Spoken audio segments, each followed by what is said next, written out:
Hey, folks, welcome to today's edition of Roland Martin Unfiltered, a packed show for you. The folks in Georgia are going to the polls today. The first day of early voting begins. But the folks with Black Votes Matter tried to take 40 black women to the polls, but county officials ordered them off the bus.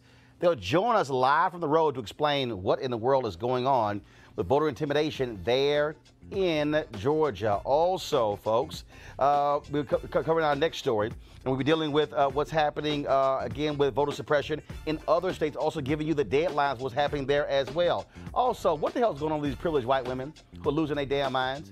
And so a white woman in New York says a 9-year-old boy somehow, an 8-year-old boy somehow grabbed her butt. We have video. She's lying. Then you got some crazy white woman in St. Louis would not let a brother into the apartment building where he lived. She's looking for a job today. We'll have the video and break down those stories as well. Also, a story out of Little Rock, Arkansas, where a black man beat the cops today. All charges were dropped. 12 SWAT officers stormed into his apartment, knocked the door down, said he was selling drugs, and they had him on videotape. Except one problem, the brother had a bunch of cameras in his apartment. They're lying. We'll talk to him and his attorney, Ben Crump, right here on the show as well. And Kanye is supposed to sit down with Charlamagne the God for an interview talking about mental health. That's been canceled. I wonder why. And speaking of that, Kanye's in Uganda, giving a pair of signed shoes to the Ugandan dictator. I guess those are human rights violations.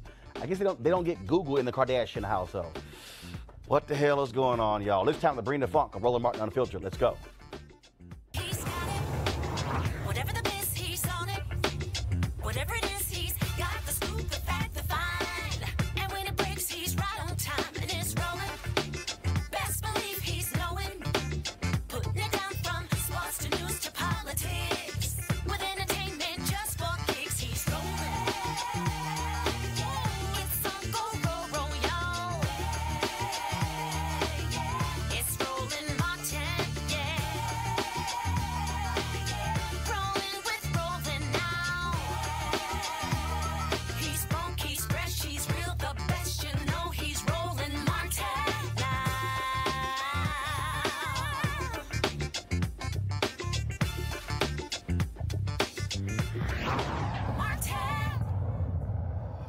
All right, folks, early voting began today in Georgia, and Republicans continue their efforts to disenfranchise as many voters as possible. We talked about, of course, last week how Brian Kemp, the Secretary of State, who's also running for governor, is doing his part to try to keep folks from voting. Of course, Stacey Abrams, she's doing all she can as well to fight that. Of course, I talked to her this morning on the Tom Joyner Morning Show, where she was highly critical of what was taking place in Georgia when it comes to early voting. Now, check this out, folks. Today, the folks with Black Votes Matter, they've actually been traveling across rural Georgia, talking to people, getting them excited about early voting. And they were actually going to take some people to the polls today, a group of black women who they visited who wanted to travel with them and on the bus to go to the polls. Well, something happened, and that is they got on the bus, but a county official made a call to the senior citizen center and said, take them off of the bus. What the hell's going on? Joining us right now live from their bus tour in Georgia, Latasha Brown and Cliff Albright, the co-founders of Black Votes Matter. So Latasha and Cliff, so what was the deal? So y'all are talking to people there. They are excited. They want to be on the bus. Then a phone call is made, and then get off the bus. Yep, that's exactly right, Roland. We were having an incredible time, and folks were literally dancing outside the bus, dancing to some James Brown, Black and Proud. Got on the bus, all excited to go vote. Even folks who had already voted were excited just to be on the bus and to be going along with their friends down to go vote. And all of a sudden we got a call of the person, our partner who was coordinating, got pulled off. They got spoken to. They basically said that they had the folks had to come off the bus. That the bus wasn't allowed. We didn't have the proper credentials, or it just wasn't allowed that we bring the folks to the polling place. And so, everybody got off the bus. We didn't want to fight it. We didn't want to get the folks at the senior center in trouble. We didn't want to create problems because that's not our purpose. But we did want to make sure. In fact, folks got even more fired up, honestly. And at the end of the day, we believe that the folks there, we already knew that they were going to go vote. But now And we already knew they were going to talk to their friends, but now they're even more fired up to talk to more friends and more family and to spread that story. And there's going to be an even bigger turnout because of that. So what was meant to be intimidation and voter suppression is actually going to wind up having the opposite impact. Latasha, here's the deal, though. It's very simple.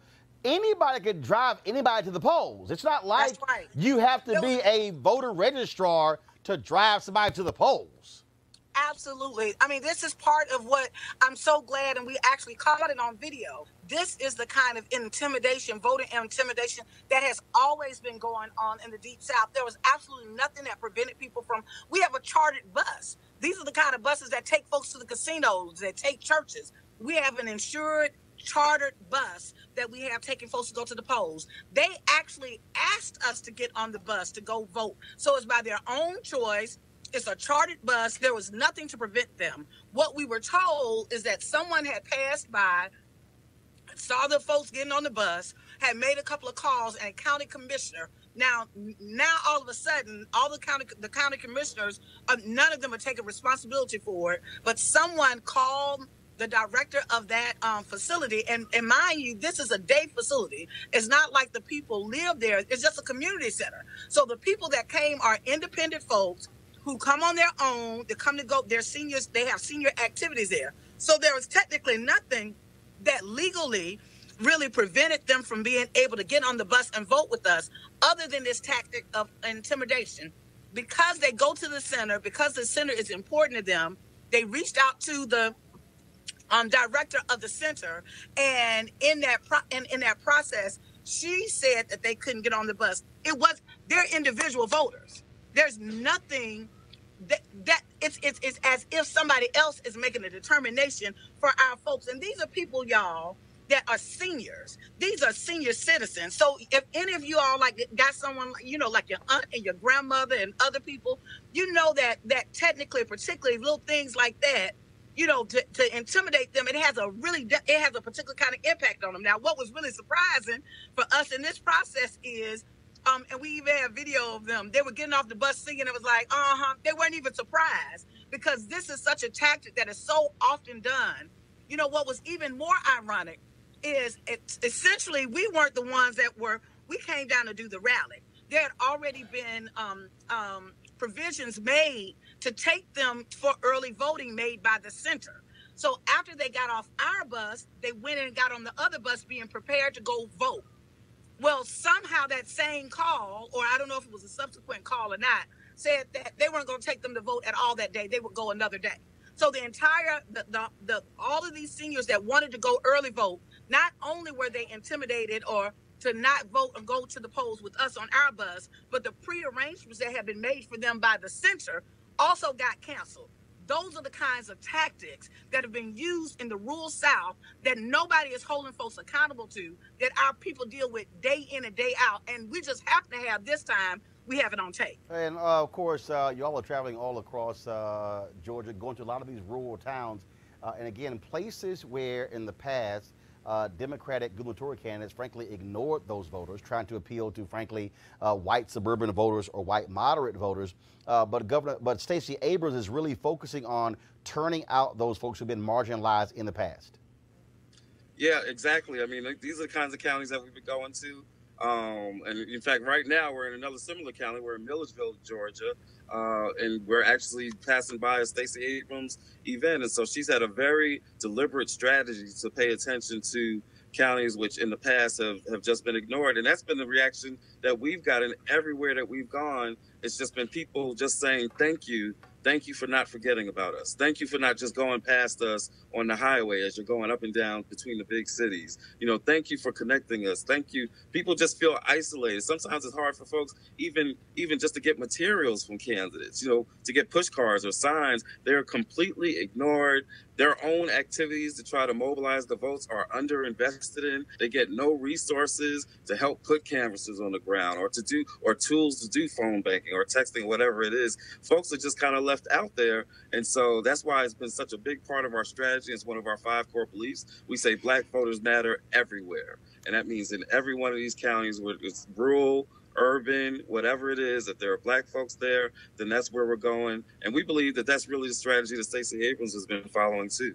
And let me say, yeah, even what we saw and we experienced today, that's happening throughout the South. That didn't just happen here, right?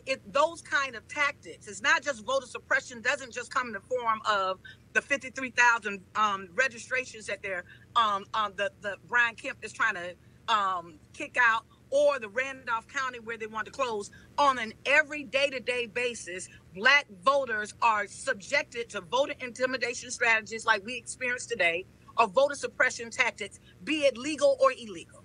All right, then, Latasha and Cliff, we appreciate it. Thank you so very much, and keep firing folks up to vote in Georgia, Florida, and other southern states.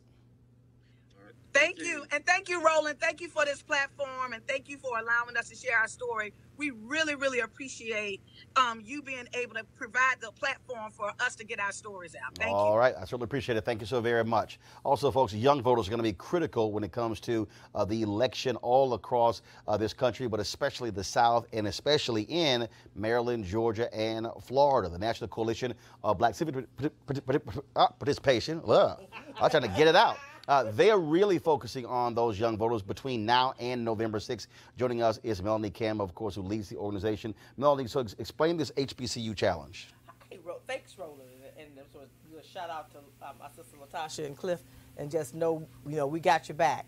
Black You Vote, which is the youth-led arm of the coalition, has something we do every other year called the HBCU and Community Challenge. This year we did it as a GOTV and quite frankly, voter protection challenge.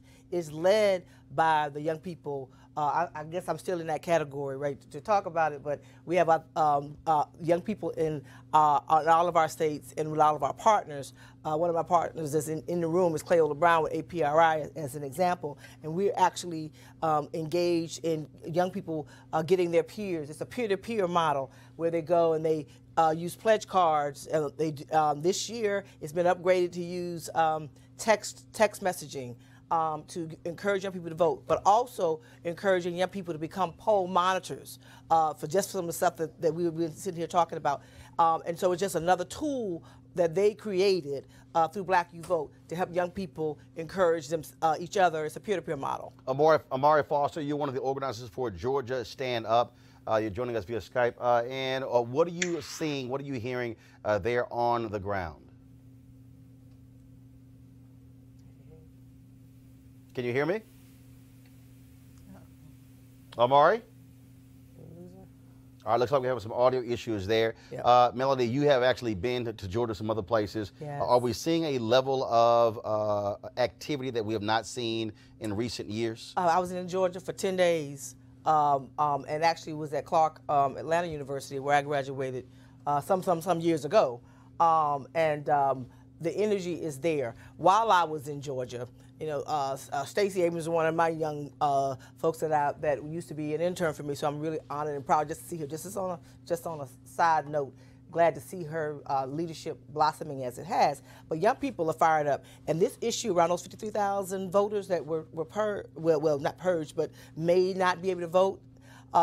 Young people were talking about that at the game. Well, first of all, Stacey Abrams has said that they can vote. They can vote. The issue, but provisional ballots. Potentially, those votes may not count. Provisional ballots, and this is just the history of provisional ballots. Still comes back to someone going to make a subjective decision too, and so yeah, legally, yeah, you can use a provisional ballot. Many times, provisional ballots are not counted. So I'm glad to see the Lawyers Committee, others suing, Georgia Coalition for the People's Agenda, and all those other groups suing to try to push back. But when I told folks, though, what people are saying, they are fired up from young to seasoned. They're like, we are not going to let anybody. So we talk about let my people vote in Florida. You got to let my people vote problem going on in Georgia. And so this thing is really turning the voting rights issues front and center, along with other issues, of course, but the issue around like that, if you can't win it legally, you're going to steal it? No, that's what people were talking about throughout the 10 days I was in Georgia and working with our coalition down there, Georgia Stand Up and Black Ones Roundtable and others, and APRI and others. Amari, there are a lot of folks who were 18 to 29 who did not vote in 2016. Are we seeing a complete flip in 2018 in these midterms? Still can't hear. All right, Amari, can you hear me? No. Looks like we're still having issues with with Amari. So yeah, well, Amari Foster. Let me just tell you who she is. Amari Foster is a community organizer down there in Georgia.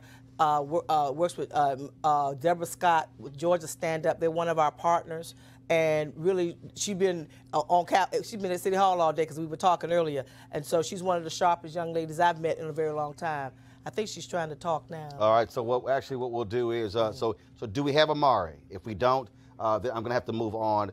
If we don't have her, so we'll get her on between now and Election Day. Yes. Melanie, where can folks get more information? Go to unitycampaign.org. You can sign up for the Black Youth Vote HBCU, and you don't have to be an HBCU, by the way. You can be any kind of community. You can be any kind of college or university or a nonprofit community-based organization. We want young people, whether they're students or non-students, to utilize this as a tool.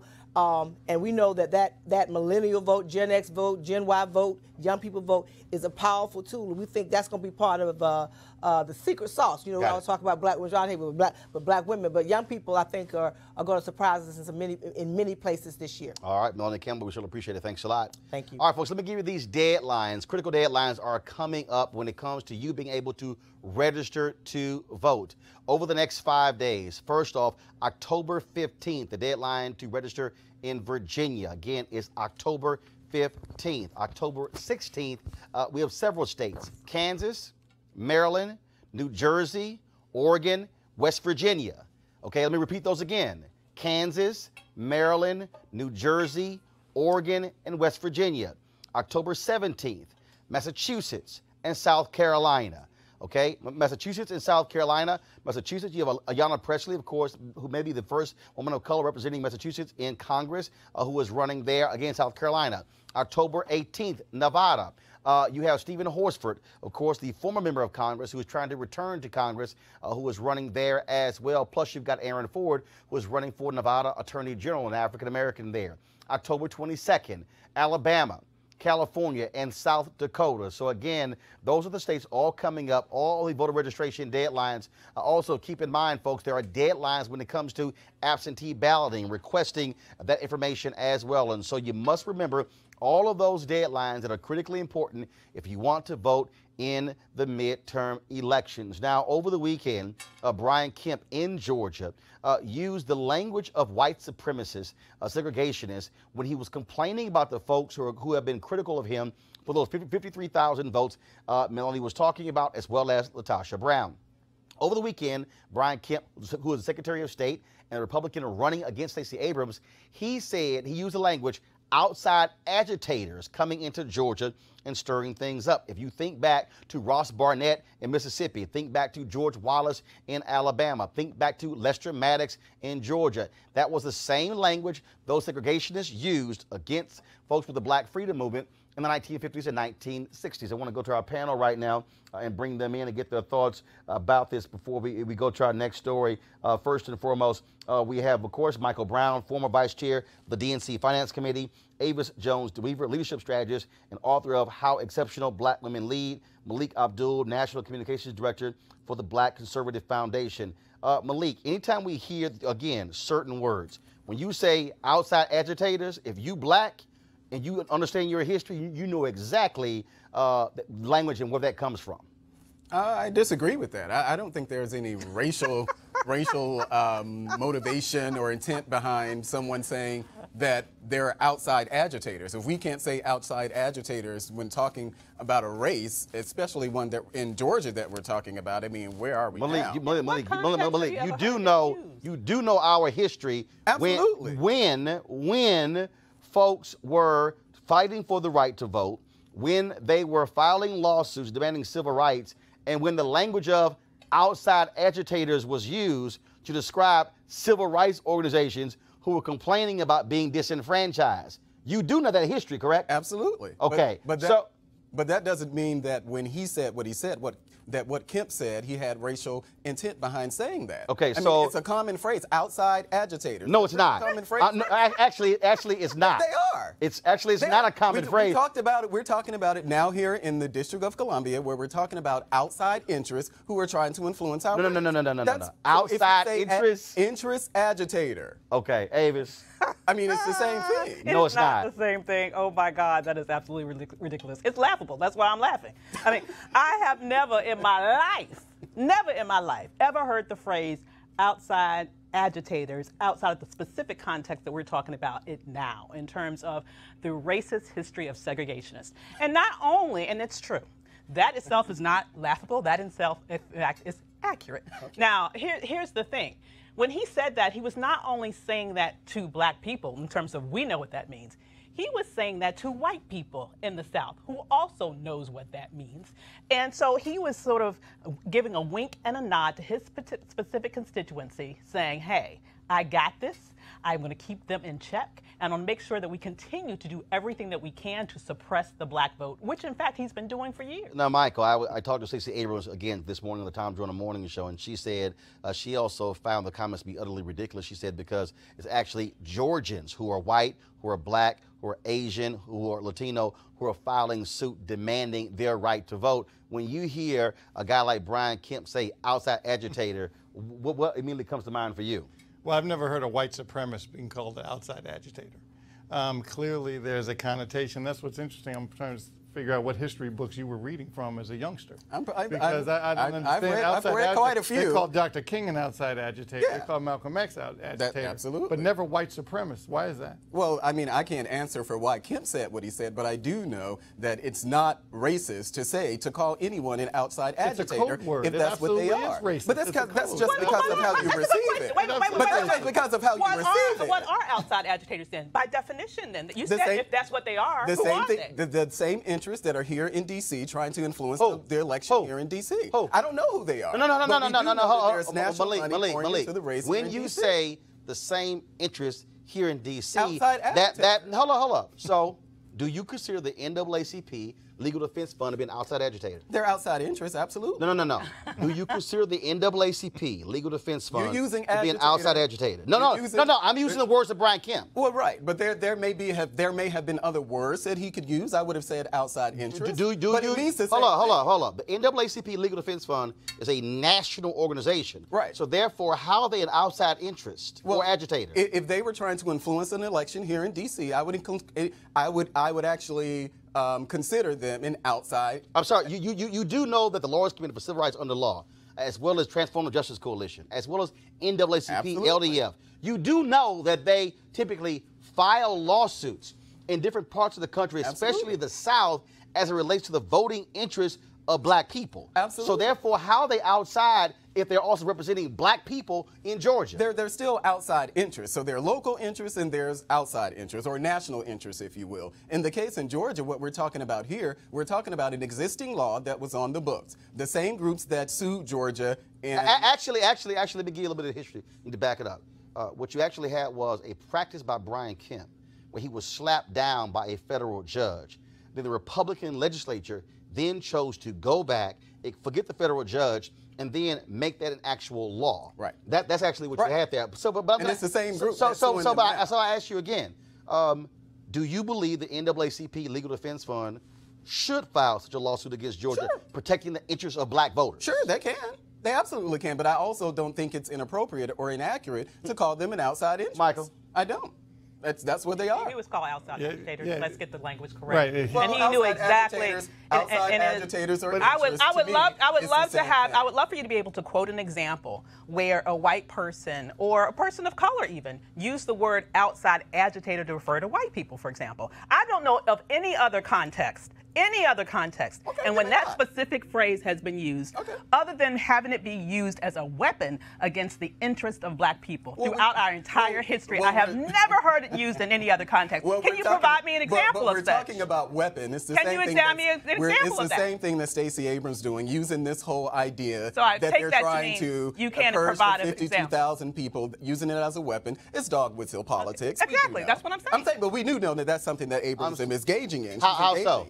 How so? Because she's trying to paint a picture that Brian Kemp is trying to purge voters or whatever. Hold on, I'm sorry. That's You said, hold up. You said they can still. Hold up. You they said can trying. still vote. You said trying to. Right. Okay. Trying to. In the last several years, they estimate 1.2 million voters have been purged in Georgia. Well, because of an exact match law of over 7 million, I think almost 7 million voters that they have there in Georgia. 52,000 of those voters did not, their information on their registration forms did not match their Social Security card or their driver's license. It was one or the other. So to say that it's a racist intent behind that when you have the governor of the state who just extended voter registration in at least 4 of the counties, half of which after the hurricane, he extended the voting registration for those. So to say that the state of Georgia is being racist in this sense, I just disagree with it because it is a fact that... Henry, go to my iPad, please. This is a story from Yahoo where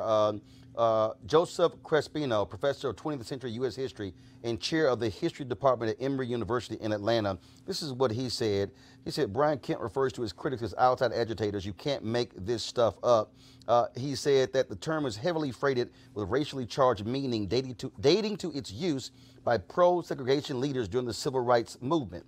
The term outside agitators has a long and complicated history in Southern politics. It was first used by opponents of labor unions back in the 1930s and 40s, but it was quickly also applied to any kinds of groups that were advocating for greater civil rights and legal protections for African Americans. So it became common from the 1930s and 1940s onward for Southern politicians to label anybody who wanted to change the status quo in Southern politics as outside agitators and to dismiss movements for civil rights as being instigated by people from the outside. That's the head of the history department at Emory University, who might know a little bit something about Southern politics. Yeah, absolutely. I'm from Mississippi, so I know. So you from? Why not just acknowledge it was a racist thing to say? What I said was that I would not have used that word. I would Okay. have used outside interest. Just call it but I'm racist. not going to call it racist if I don't think that it's racist because Democrats feel that it's racist. No, but you think it's an interest, not an agitator. You're trying to change But I'm the using terms the of what words he said. interchangeably. But that's not what he said. But I'm using the words interchangeably. But it's not the same. Because But it's I not the believe same that that's thing, what he meant. But it's not the same. Okay, it may not be the same, but that's what I think he meant. All right. Saying that. I love how I think that's what he meant, but we know what he said. Well, hey. And I see, I focus on what he said and not what I think he meant, because when I hear what he said, damn it, I heard what he said. All right, folks, let's talk about what happened in Arkansas. Of course, where a cop gets in trouble, gets caught, everyone says just a bad apple. Well, what happens when you get a whole bunch of bad apples? Little Rock, Arkansas narcotics unit, folks, pretty rotten. They messed with the wrong brother. So check this out. It was an early morning no-knock drug raid at the apartment of Roderick Talley. He spent the next several months trying to figure out why the police did this. They might stick their knife into an abscess and then explode all over the place.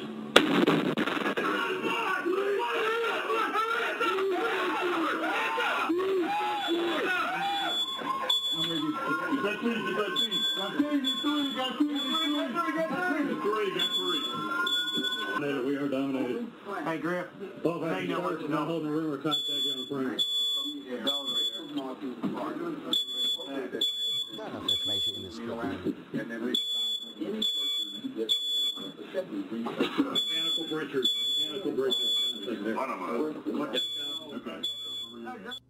So 11 SWAT officers blew his door open, accusing him of selling drugs. They say he was actually caught on videotape selling the drugs, except the problem was he wasn't home. Charges were dropped today. Robert Talley, thank goodness he had a security system in his apartment. He joins us right now with his attorney, Ben Crump. Roderick, I got to ask you, so they thought you were a drug seller? Yes, sir. Yes, sir. That's what they alleged. And so, again, so all of a sudden they bust into your apartment, accuse you of selling drugs, and they produce any evidence showing you selling drugs? Anything? No, sir. They didn't have any. No type of proof. Ben Crump, I don't quite understand this whole thing. And again, what gave them the legal reason to to blow his door open? Well, that's what is the issue, Roland. Grateful you have these type of phrases on America could fail. Actually, hold tight 1 second, Ben Crump. For some reason, we're skipping. So, guys, do me a favor. Get them on the phone so we can have a much clearer signal. I mean, I know we want to do it via Skype, but the problem is it's skipping. We're going to hear every third word of being crump. Get them on the phone and let me know when we have them on the phone so we can go right back to them so we can have a much clearer signal.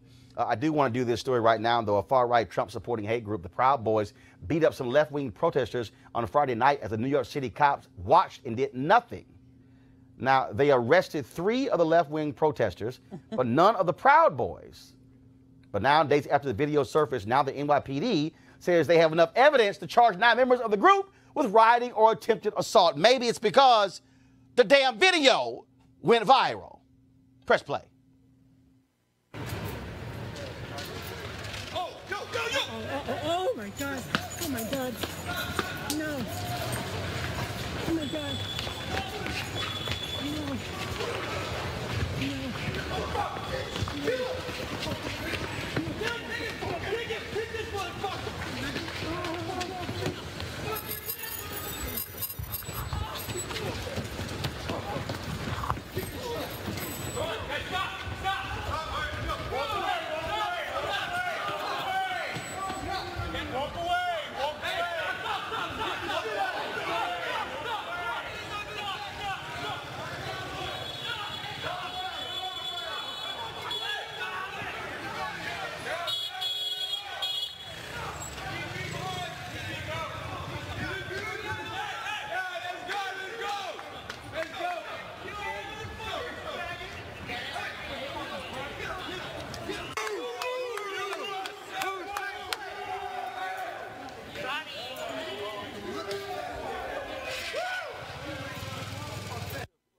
Black men went around beating some folks. The cops wait 3 days to charge him. Here's what Gavin McInnes said. He, of course, is the founder of the Proud Boys. He said, quote, "I have a lot of support in the NYPD, and I very much appreciate that. The boys in blue." No shock there. No shock there. Folks, again, these are a bunch of thugs. These are hooligans who they are allowing to walk around as if they're respectable. I'm not sure why they're doing that in New York City. I think it's the mayor, I believe, is a Democrat. It's a state run by a Democrat. I'm not sure why. I'm not sure why they didn't press those charges initially. But I wouldn't. Of course. What does that have to do with them being a Democrat? Well, you pointed out that it was a Trump supporter. You pointed out that the Proud Boys were Trump supporters. Who did? You said that in your initial. I said they were Trump supporters? Yeah, you said Proud Boys. You said they were Trump. Actually, no, I didn't. No, actually, I did. You might want to, but I mean, but the bottom line is here. That's nothing to do with it being a Democratic city. The reality is, if they're a Trump supporter, they're Trump supporters. Right. But the bottom line is, that's nothing to do with them being thugs beating on people. Sure does. And I'm glad that New York seems to have taken the right steps in pressing charges against them. Well, see, these are the same guys who's supposed to have the white supremacist rally here in D.C. I think about 3 of them showed up. Yeah, yeah. But yeah. But once again, we'll see, they're afraid to be around a bunch of black folks. Here's the reality. They are expressing an allegiance with the police. I mean, we know that this is behavior that we see oftentimes. When we saw what happened in Charlottesville, for example, how long did it take for many of those white supremacists who were out there sort of attacking people, brandishing weapons, shooting people, not even beyond the poor lady that was murdered, but their violent actions on the street. The police were just sitting there watching it, just like they were there to sort of view and not do anything to protect the opposing protesters that were there. I mean, it's as if, look, just like in Charlottesville, it's as if, Michael, these cops are going, we're good, we're just going to watch, see what happens. Can you imagine? Good thing for videotape and camera phones. Can you imagine if we had that kind of technology back in Jim Crow South? Oh, God. It'd be a whole different world. Yeah. But thank goodness. Well, hell, we still had film. They still beat black folks on Bloody Sunday. We still see it. Absolutely. Crazy white folks didn't care. Did not care because they knew the juries were also stacked against them, so there weren't going to be any convictions anyway, just like we see sometimes in these police trials. Well, and again, I think what you have here, you have these Trump-loving Proud Boys, and that's exactly who they are. Say it. Now no, I ain't gonna fine, because that's what they are. They are white nationalists, okay, and then they love them some Donald Trump, which is one of the reasons why he did not like having to call these white nationalists out in Charlottesville. That's exactly what we're seeing. And so the bottom line is, these are thugs. They should be prosecuted. They should be thrown in jail. period. Yeah, I agree. We saw that during the election where Trump supporters were attacked at rallies and things like that. So this is nothing new. Because those I'm sorry, there are videotapes hold of up. that. We saw at the Trump supporters attacked at rallies. Videotapes of Trump supporters being blocked from going into events. And you know we also have lots of video of Trump supporters attacking other people. I'm not denying that. But because you didn't mention it. I just want to make sure. You're not in case you got a little cloudy there. So, because it's amazing how you just skipped over that. I wonder why. But we're not talking about those either. You never hear the conversations about things that happen to Trump supporters. Actually, we do, because I do recall covering what happened in Chicago when we tried to come there. I do recall when they had the rallies outside, even in California, we actually covered that. So actually, that's not true. But it's very scant coverage. And no, actually, it's not. But when you hear people talk about the things that happened during the campaign, they actually tend to not point those things out. Actually, they do. It's never in that. But I love the word you. But it's never in the discussion. You really want your Trump school of media with they. The Trump like he kept out. Right.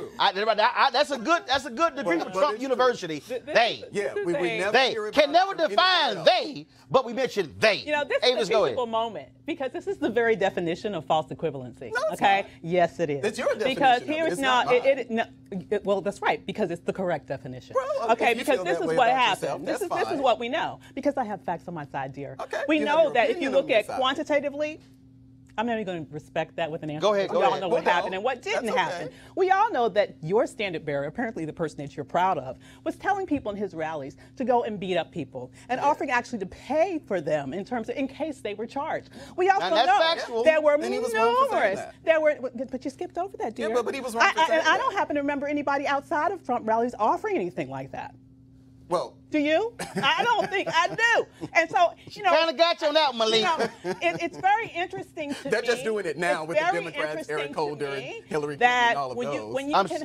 They're doing what? They're just doing that now. Doing what? They're advocating for it now, the whole mob mentality. No, they're not. No, they're not. Yes, they are. The mob mentality. Hold on. Eric Holder advocating for the mob mentality. The mob mentality. Where are your facts? They're encouraging. No. Where are your facts? Well, we know Hillary Clinton just came out with her comments. We know. Hold on, what comment? We know Eric Holder said when they go high, well, what is it? When they go low, we go high, but we're going to kick them to the ground, paraphrasing what Michelle Obama said. And even Michelle Obama had to come back and push back against Eric Holder. And So with golf. Okay, all right. I just like your boys. Well, I didn't hear Donald Trump saying that. Did he actually, say that? Actually, the Republican. The Republican running for governor in Pennsylvania said that he was going to stomp his opponent in the face like with golf spikes. That's inappropriate. Okay, but I just want to make sure you heard that. Yeah, no, I know you might have been busy this weekend. You missed that news story. All right, let's go back to Little Rock, Arkansas with Ben Crump and Roderick Talley. We both have them on the phone now. Ben, you were about to make a point, again, in this case here, where, again, Roderick was dealing with cops there who somehow tried to say he was selling drugs, and they had no proof. No proof whatsoever, Roland. And in fact, what Roderick, he's a true real-life hero. He uncovered the pattern and practice of the Little Rock police falsely identifying people, making false statements on probable cause affidavits to get warrants of almost 95% of black people out of 150 people, Roland Martin, that they did no-knock warrant explosions and went into their houses. Most of them were completely innocent, and the other ones were young black men who they put in jail and prison based solely on this crooked informant who now has admitted that he was lying, and he's saying he was doing this at the behest of the police. So what you have, Roland, is them knocking in the doors with explosives to black women and men. The most profound example is a black woman who had no knowledge of what drug culture was. All those officers come in pointing guns at her and her little grandchildren and her son, and they're saying, "Where are the drugs? Where's the 8-ball? We know you got an 8-ball in here." She said, "I don't know what you mean. I don't play pool." And these are the things that they did. They preyed on poor black and brown people in Arkansas, and they did it over a 2-year span. It was Roderick Talley who refused to be a victim to this police corruption, and because he had a security surveillance video, he was able to expose the lie. So, Roderick, they dropped the charges. Any apology? I haven't heard anything from them at all. No apology from the cops. Nothing from the city, the mayor. Nobody. Nobody. The only thing I got was a bill from my apartment community for the damage the police did. So, so you have to pay for that. Yes, sir. Wow. So they knocked down your door, accusing you of selling drugs, no proof, but now you got to pay for all the damage they. First of all, how much damage did it cause? It's about a good over $1,000 worth of damage. Wow. Wow. Ben Crump, go ahead. And Roland, let Rod tell you in a brief narrative all about how this started. Rod, why don't you tell them just like you did before on the other statements? It was August the 10th, 2017, about 6:22 in the morning. And it was like the day I'll never forget because it changed my life forever. I woke up to a loud explosion and my front door landed on top of me, and Little Rock Police Department SWAT team coming in fully armed with guns, probably as long as their bodies, pointing them at my head, telling me that if I moved, that I would be shot. They all came in, and after they searched, brought K-9s in, I wound up going to jail.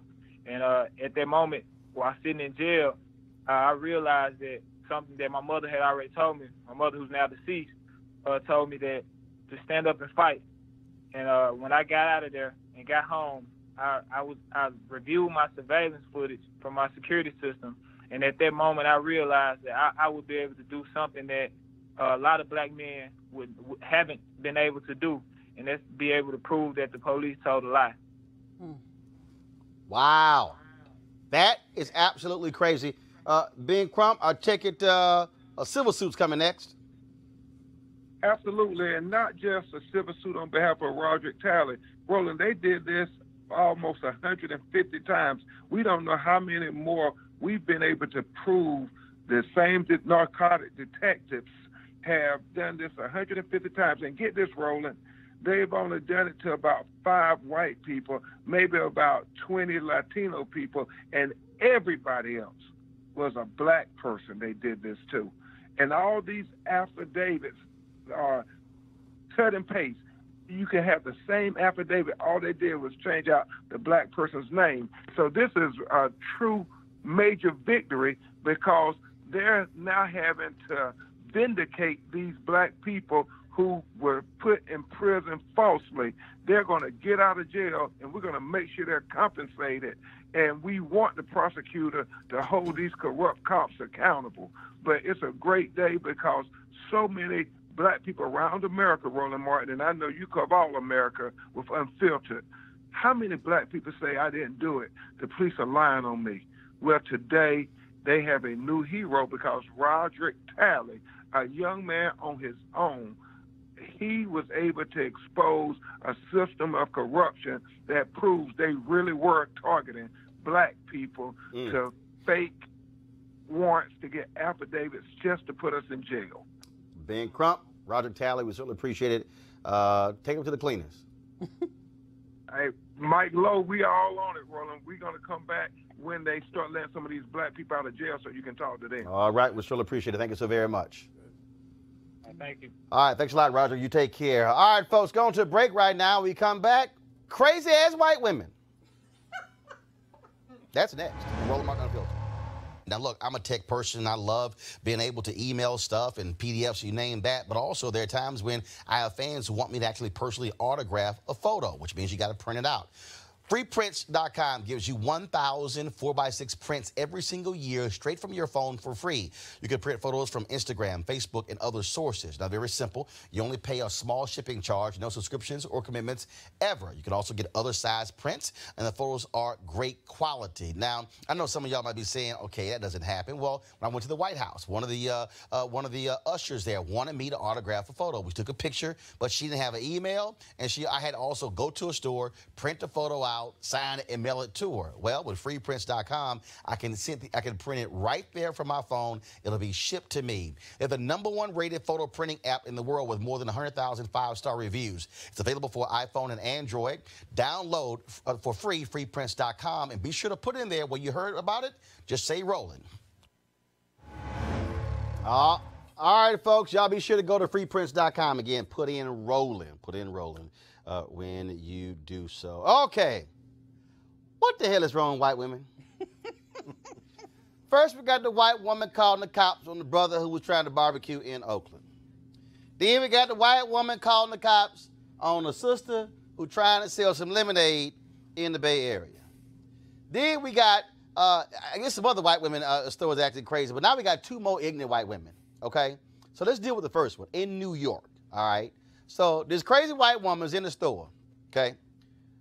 A woman comes by with her son and daughter. She accuses this 8-year-old boy of groping her flat behind. Watch surveillance tape, y'all. No, I want the cops here right now. No, I'll talk to you. I'm gonna stay right here. I'm gonna stay right here. I'm gonna stay right here. It's our mom. Yeah. Oh, man. The cops are right down the block. I can go hide. What happened? White lady calls the cops on a black lady. I get it. Yeah, they're videotaping. Mentally ill. Yeah. Listen, I don't care. Listen, you remember me, right? From school, right? Yeah. That's right. The son grabbed my ass. She said And that she my son decided touched her to ass. yell I'm gonna at stay here. So I'm gonna stay right here. Security camera. Let me go. Don't say no. Go home. Let's make it go viral. Go home. No. Let me go. No, not her. No. Come on. She's calling police. All right, y'all. So Cornerstone, Caroline. Y'all saw the video right there? Now, first of all, how dumb is she? The boy walked past. Anybody could see it was the backpack. No, she's sitting here, said he groped her behind. And then you saw her make this little hand gesture. I guess the mama said something. And then, again, like, what the hell is she doing? What? So she's grabbing her crotch to the mama. Now, look right here. Little black boy, not even looking at her, walk by. Backpack, she hunched over the desk like she's snorting something. The backpack Maybe she was. brushes against her behind. And she said he groped. What? First of all, y'all, they had the video where she had to go back in the store, apologize. Boy, they were cussing out Cornerstone Caroline. She apologized. She said, no, I'm not a racist. But other people say she has done this to many other people as well. Okay? So let me go to the second crazy white woman for today. All right? We're going to go to St. Louis. All right? This brother is trying to walk into his apartment in St. Louis. But no, Hillary Brooke Muller, she like, damn that. You ain't getting in here, Darion Tolls. You going to have to pay the toll, which means you got to get by me, the white woman. Press play. Please move, ma'am. I can. Do you live here? Yeah, answer that question. Excuse me. I'm sorry. The keypad is right there. I understand that, ma'am. You can film me. That's okay, fine. I understand, ma'am, but you're blocking me. Into my building. Okay, and it's my building as well, so I need you to get out my way. Okay, what unit? I don't need to tell you that information. So excuse me, ma'am. I'm uncomfortable. Okay, you can be uncomfortable. That's your discretion. You're uncomfortable because you're you. I need you to move out my way, please. No. Now, please stop touching me. I'm not touching you. You just was previously before. I'm not touching you at all. So I'm going to step in. I'm not touching you, and I'm not in any way doing anything outside of letting my dog go to the bathroom. Okay, and I live here and you're blocking the door. What unit? I don't need to tell you that. What unit do you live in? 307. Okay, great. I'm on the 4th floor. Excuse me. No. You don't have a key fob. You are... No. No. If you have that, then okay. Ma'am, you're not security. You're not the property manager. You're not Mike Herman. No, but I live here. Okay, and I live here too. You're not Mike Herman. You're not Rick. I don't like the fact you have your phone in my face. Okay, I don't like the fact that you're blocking me for where I pay. All I'm asking is what unit? But you're not. I don't need to tell you that information, ma'am. If you want to come into my building. It's not your building. You're not the owner. You pay rent. Sir, you walked up on a street. Yes, yes, and I've already buzzed in. I've already used my... not. Oh, man, it does not even matter. Can you get out of my way? No. Can you show me the key fob into this building? I'm not showing you anything. And the second, ma'am, I'm bound to walk through where I live at, so... No. Okay.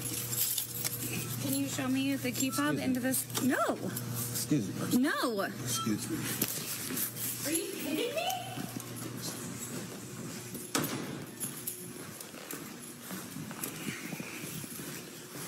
Wow.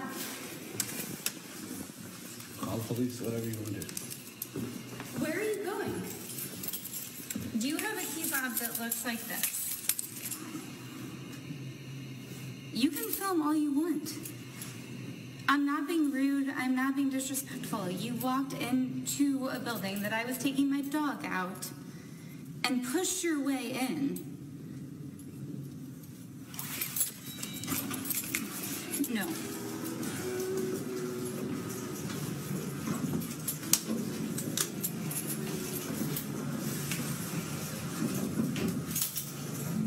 Who are you going up to the fourth floor to see?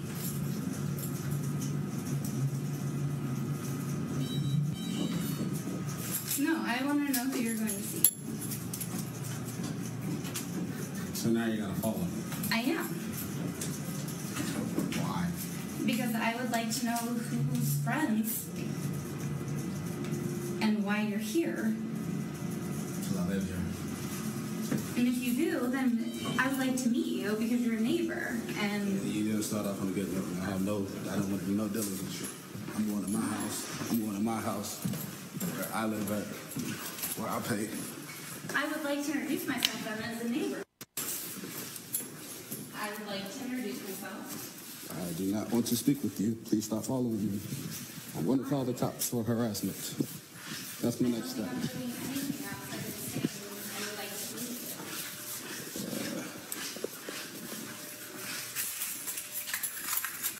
You just follow me all the way to my door. As a player. And you see my keys in the door.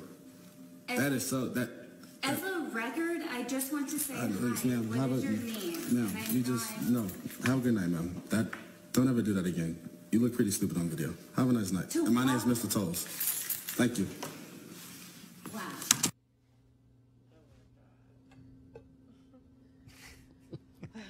Wow. The patience of that black man. Cause see, I'm just letting y'all know, the words that would have filtered out of my mouth would have likely been bleep bleep, bleep bleep, bleep bleep bleep bleep. 30 seconds. These white women have lost their damn mind. Yeah. It's ridiculous. And I know you are men, so you have to, you have a special need for restraint. I'm sort of self-imposed. Yeah, because you can't holler at white women. Exactly. You can't be a black man hollering at a white woman. Saying, she better be glad it wasn't a sister, because her ass would have been halfway through that floor. I'm telling you, I can't imagine having that much patience with that level of ridiculousness and racism. Talk way too long. That's honestly, that conversation would not have lasted that long. But this is the thing. And what's crazy is white folks have gotten really emboldened. Mm-hmm. Now, I mean, and so now we can say what's causing it, but Malik, I don't understand. It's them. It's the white boy who asked the black woman about her pool pass, lost his job. It's the white boy in Ohio with the electrical company who was hollering nigga, nigga, nigga. He lost his job. His whole business went bankrupt. And so all these, what kills me is, I don't care if you keep recording. Okay, hell, you broke now because you ain't got a job. No, I mean, I can't make any excuses for that or any of the videos that we've seen in the past couple of years. I honestly can't make any excuses of it. You know, I can say as a black conservative, this is something that I experienced most recently during our second-year anniversary here at the, our second-year anniversary that we had on Friday, where I got on the elevator and the lady asked, she said, well, what are you guys doing here? And I said, oh, well, this is our second-year anniversary, the Black Conservative Federation. And she said, conservative? And I said, yes. And she said, conservative, as in you're a Republican? And I said, yes. She said, oh, I'm gonna barf. Let me get off the elevator. And she got off the next, on the next stop floor in the elevator. And I'm just sitting here like, wow, good thing that I was who I am. Because if she had had that same interaction with someone else, I mean, she literally said, oh God, I'm gonna barf. Well, at least she ain't walking to your apartment. I know. Michael, I don't know what's going on. What kills me again is if you look at story after story, it's these white folk who will call the cops like they dial information. 311. You know what was really, Roland, creepy about that too? When she was following him, it reminded me of the fact pattern of Trayvon Martin. Mm-hmm. Where he was walking and the person was following him and then got into the confrontation. And that's what this empowerment of white folks relative to black men is seriously problematic. And the leader of our country, I don't call him by his name, number 45, is not doing anything to help the problem. And here's the other thing that you have here. I mean, you also have the story of the white man in Florida, where you get the students who at Florida A&M come into the building who was carrying a gun. Yes. And then all of a sudden, he pulls it out and flashes it, it slipped out. No. And see, the problem, this is the real problem here, okay? One of these white folks going to get blown away. Because, see, the reality is this here. That white woman following that brother, she is following to his apartment. She is stalking him. Yeah. Okay? You show that video in reverse, and that is a black man following a white woman to her apartment. All of a sudden, if she got concealed and carry, and all of a sudden she blow him away, they're going to say, that's self-defense. And hope he's not in Florida. I mean, this is a white woman blocking the door, standing in the way. Yeah. And frankly, he had George Wallace. He had everybody to bust her in the throat. I'm sorry. I mean, he did, brother, like, damn it, I'm tired, I'm hungry, I go to the bathroom, and your white ass standing here blocking me from walking to the door. Yeah. I'm sorry. And see, for all the white folks out there, I'm trying to let y'all know, this ain't the generation of black people who gonna kneel down and pray for y'all. Yeah. No. I'm letting y'all know. This is a whole different generation. Yeah. And that brother was real calm, but these things keep happening, and I'm telling you, I'm warning all y'all white people, this thing is going to escalate when somebody gonna bust a cap in one of y'all asses, and it's gonna be like, oh my God, what happened? If you keep detaining black people and calling the cops on black people, either they gonna get shot or they gonna call the cops, and the cops gonna end up shooting one of these black folks because some fool sitting here lost their mind. And the thing is, it will keep on happening because there's no consequence. You know, this happens. There should be some consequence for wasting the time and the resources that are associated for calling the police for frivolous reasons. Mm-hmm. And if you look at what happened with the little boy again, you know, his mother, further on in that tape, his mother came back and laid her out. Now, although she apologized finally, belatedly, after she got caught lying on this little boy, she now has the nerve to call for charges against the mother for defending her son. I mean, she's lucky, once again, that she didn't get knocked out. You know, because this is not the moment where people are ready to sit here and say, you can sit here and attack us, attack our children, stalk us, and expect nothing to happen in return. Now, of course, Hillary Brooke Muller, who was a realtor at Tribeca Luxury Apartments, she ain't a realtor no more. She might be looking for a security job. Consequences. Exactly. Consequences. And guess what? The company she worked for is a minority-owned company. They released this statement, quote, we are proud of this fact and do not and never will stand for racism or racial profiling at our company. She's no longer employed. And that's the way it should go. I'm telling you, Michael, you talked about earlier having the video. Every single one of these white folk who lose their mind also lose their job. So here's the deal. If y'all want to keep acting the fool, I ain't got no problem with the black unemployment rate going lower, with y'all losing y'all jobs, because if you keep tripping, and we gonna keep playing the videos, and we gonna happy to see y'all get fired every single time. Yeah, I agree. And I'm down with it. Yep. All right, y'all. Of course, this is also one of the reasons why. First of all, that video told 5 million views on Facebook. Wow. How many folks have seen it? Wow. So, Hillary, we all know. Matter of fact, you know what? It's probably going to be a Dr. Phil show later on. He's going to get all them white folks together on one show. And like, you got fired, you got fired, you got fired, you got fired, you got fired. And that should be like, what the hell wrong with y'all? That should be the name of that episode. What the hell were y'all thinking? And so I'm looking forward to that, Dr. Phil. Go ahead and pull all them on the show. I just love to see all of them commiserate together in a focus group of crazy, broke, no having job white people. Looking forward to it. Folks, be sure to support Roland Martin Unfiltered by going to RolandMartinUnfiltered.com, joining our Breen and Funk fan club. We certainly want you to do so to support the show and to support what we do. Tomorrow I'll be broadcasting live from Indianapolis, where they have a State of Black America event taking place, where I'll be moderating a panel featuring Susan Taylor, Michael Eric Dyson, and Reverend Al Sharpton. On Wednesday, I'll be broadcasting live from the National Civil Rights Museum Freedom Awards show. I'll be handling the red carpet duties there as well. Thursday, I'm in Los Angeles. One-on-one, me and Jason Whitlock. Oh, y'all know it's going to be funky. That's on Thursday. And then, of course, Friday, I'll be broadcasting live from the Young Turks studio in Los Angeles as well. So we've got one hell of a week planned for all of you. You do not want to miss that. Thanks to Michael, Avis, and Malik. We appreciate that. And for all of you for watching as well. Y'all know how we do. We're going to keep putting the pressure on folks, keep speaking truth to power. And don't forget, go out and vote. Georgia, early voting has started. Fill the polls up. Just go ahead and just be an inside agitator. Brian Kemp. Just gonna make him mad like George Wallace and Bull Connor and all the rest of them. Sorry.